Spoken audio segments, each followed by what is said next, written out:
Hi, YouTube. I wanted to make a video tonight talking about the court proceedings of what's going on with my son. So if you haven't joined in, my son was killed. Can't believe it'll be a month tomorrow, as a matter of fact, in the car in a reckless driving situation. He was the passenger. His friend, I'm going to put in quotes, was the driver. His friend walked away and my son died. So I just wanted to make a video about the proceedings. So after we had the intake court, we were supposed to be having a preliminary hearing tomorrow. But before I go into that, I want to talk about how the district attorney and the state of Wisconsin, period, has been in relationship to my son's case. But not just my son's case. These are just, his case is just one of many, I'm sure, that this has happened to. So anyways, my son obviously is being represented by the state of Wisconsin. First things first is the boy that killed my son.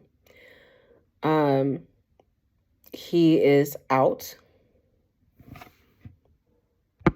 Sorry about that. He is out on $50,000 bail. He bailed out day before yesterday. He obviously is a drug dealer. He had drugs in the car. I told my son to stay away from him. He didn't. So he had the money to bail out, posted it on Facebook and thought that it was funny, I guess. He doesn't take it seriously at all. He feels no remorse whatsoever for killing my son. So anyways, the first things first is that they gave him a $50,000 bail. Now, mind you, this boy was out on bail jumping charges. I think 2 or 3 charges for bail jumping. Cocaine possession, gun charges, and he consistently gets out on $500 bail, $1,000 bail. The most bail he's ever gotten was a $3,000 bail. And he gets out immediately. And he gets out and he commits the same crimes over and over again, and then he goes back and he commits the same crimes over and over again. So, strangely, this is happening, right? I could get into why this is happening, but I'm not going to get into it. That's a whole nother video, and that's probably something I shouldn't even post on YouTube. But if anyone understands the system and understands why people get out quickly when they have drug charges, you'll figure it out. So anyways, got out of jail, posting this, that, and the third. Tomorrow we were supposed to be having a preliminary hearing via Zoom.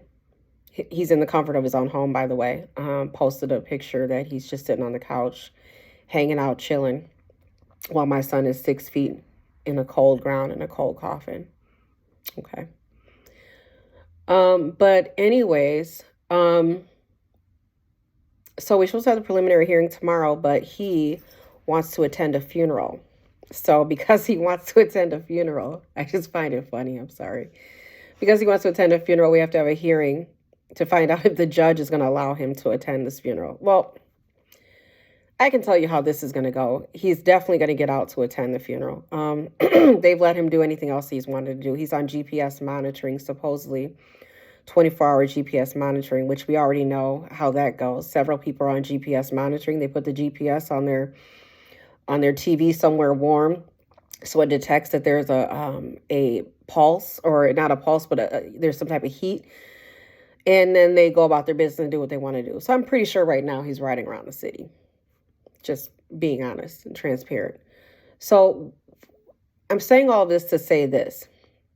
My son, apparently I'm African-American. My son was African-American. The man that his friend, not even his friend, I'm not even going to call him his friend. That would be a lie. because a friend would obviously call and say, hey, I'm sorry or something, right? Or would feel some type of remorse. But what happens and what's happening, and not just in the state of Wisconsin, all over the United States, I think we have to say what's really happening. What's really happening is that as an African American, as a Black person, as a Black or brown person, your life is not valued anywhere near the life of someone who is non-Black or brown. Let me say that again.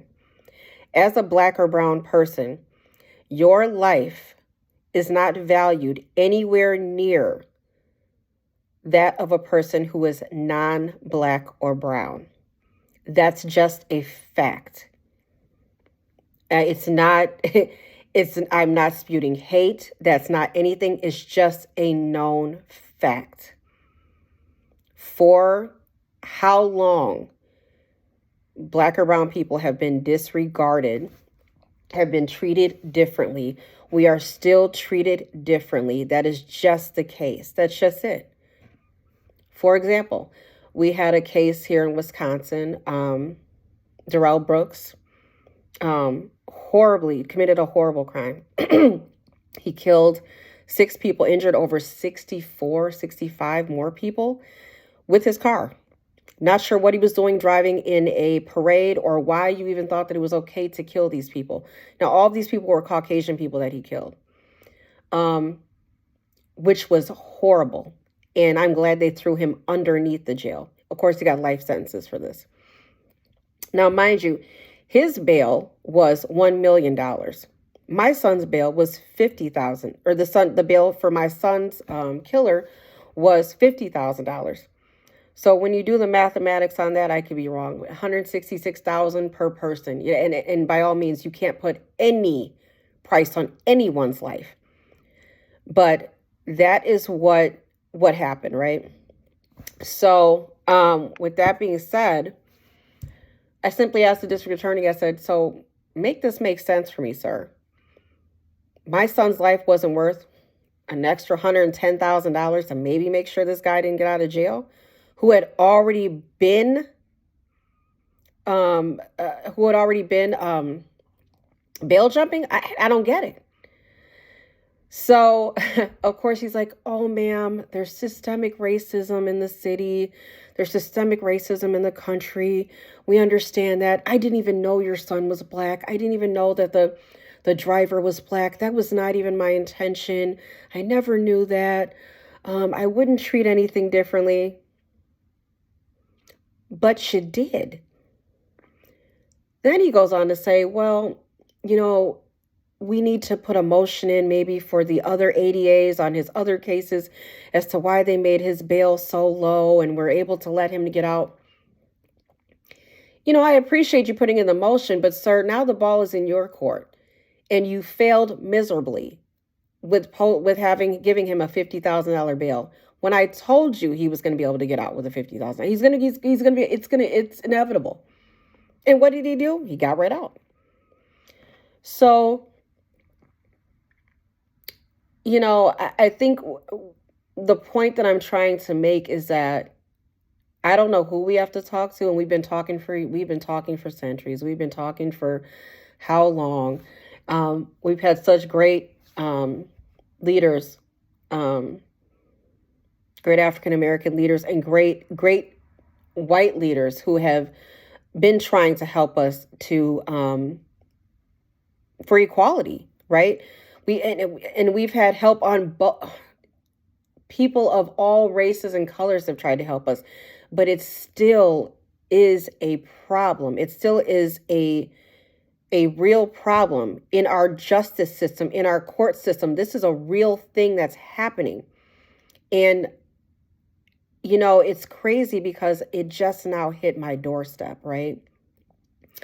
So I watched George Floyd, I've watched this and that, and I've watched all of these things, right, happen.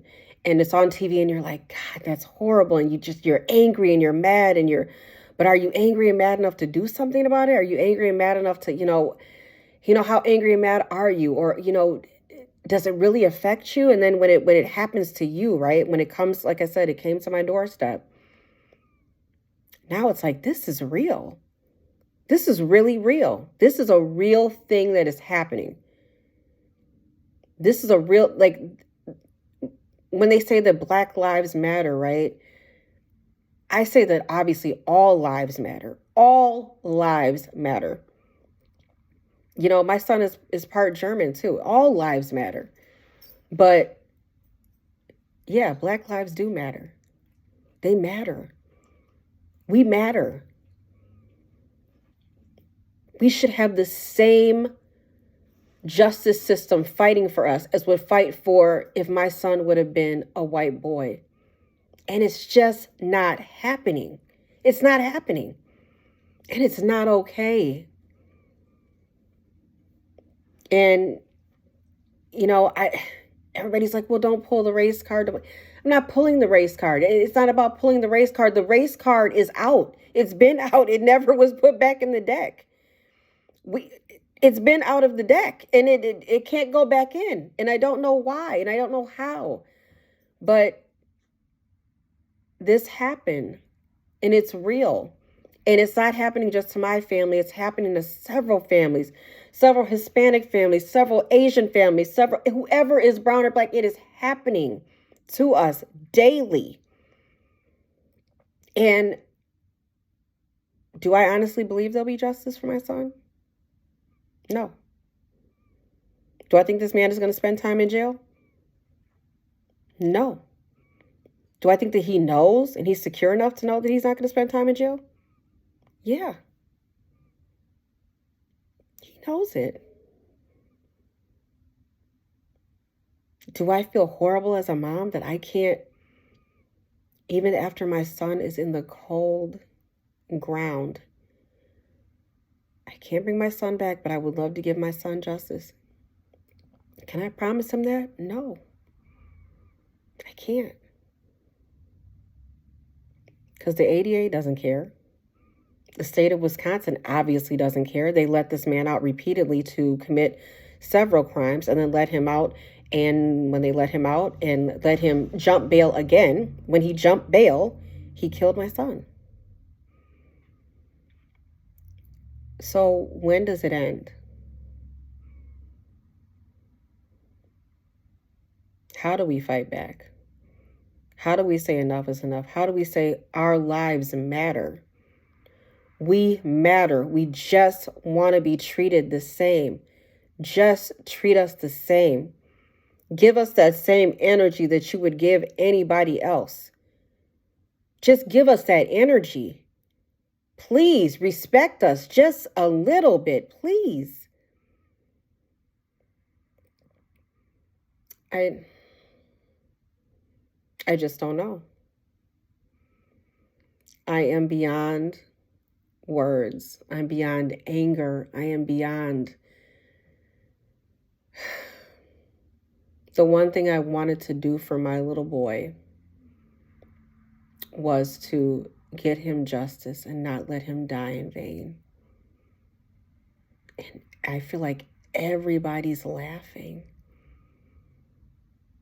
You know, it's just like on the documents, like when I looked at the I looked at the medical examiner's website and saw that it said for my son, 20-year-old male or 20-year-old black male, whatever the case may be.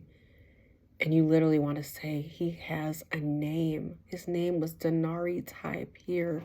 He has a name. He has a name. When they said it in court, well, the decedent has a name. His name was Denari Type here. He was a person. He was my son. He was my baby. He was my life. He had people who loved him. We got to do better, guys. We got to do better. Something's got to happen. If it's voting, I vote. I vote. I vote. I try to vote for those that I think are going to show equality for all of us in the state of Wisconsin. Milwaukee is the #1 most segregated state in the segregated city in the United States of America. And I knew this, but you don't know it until you feel it. And then it came to my door when my son died.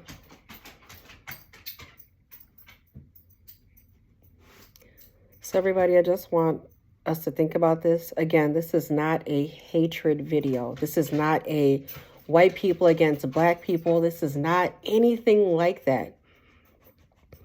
All I'm asking for is just fair justice for my son.